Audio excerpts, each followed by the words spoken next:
you as an outstanding woman in many areas, politics, education, entrepreneur, every aspect that I've investigated for. I wanted to talk to you about the sense that even though America and, well, North America as a whole, Canada, Mexico, and the United States, they're really progressive into developing the character of women and having women in power. As you may know, the two candidates, well, there's three, but two candidates of the three on the Mexican candidacy for the presidency, they're women. Mm-hmm. So we're seeing a strive into like equality and that kind of stuff. Mm-hmm. But still, we see that there's a breach between men, women, races, all that kind of stuff. So in your perspective, what is the next thing that the society, the government, well, the United States as a whole should do to strive to more equality between men and women?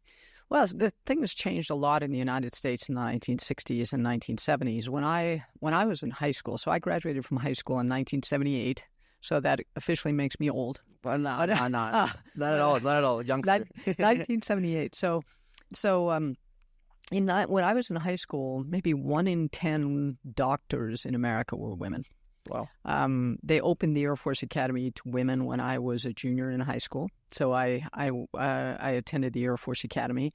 And so opportunities were opening for women. From my mother's generation, my mother told me that when she was in high school, she told her guidance counselor she wanted to be a veterinarian. And he laughed at her because women weren't veterinarians. Yeah. And so she could be a teacher or a secretary or a nurse. And so she chose to be a nurse. But those opportunities were not as open as they are today. And so we need to take advantage of those opportunities. I think one of the things that I actually worry about might be the reverse of what you're talking about, which is when we look at young men and young women are now more likely to go on to higher education than young men. And I worry that universities are not attracting enough young men, and that will limit their opportunities in the future. And it might be because I can get a good job in the oil fields or without a college degree, but what was good enough for our parents and grandparents is not good enough for our children and grandchildren. Young people today are going to need a lot more education and training than my generation did, and not just girls, boys too. For you, how hard it was being in a very field with men industry such as the Air Force. Mm-hmm.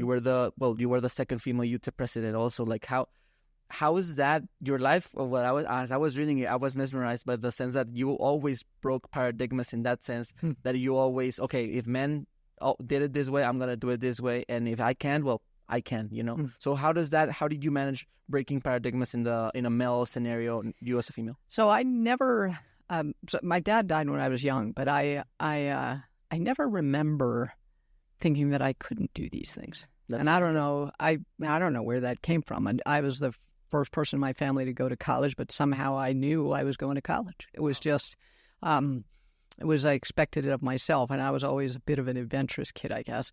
But I at the time when I went to the Air Force Academy, there were things that, there were people there who didn't think women should be there or something. But I always kind of had this feeling of if someone said, well, you have to be twice as good to get the credit, well, okay, I'll be twice as good. That's crazy. And then once that door is open, I have a responsibility to keep that door open for others. And I think that translates well to what we do here at UTEP. We are increasing access to excellent higher education.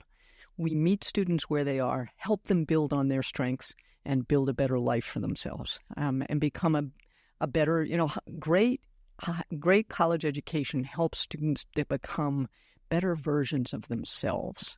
And that's one of the things I like about UTEP.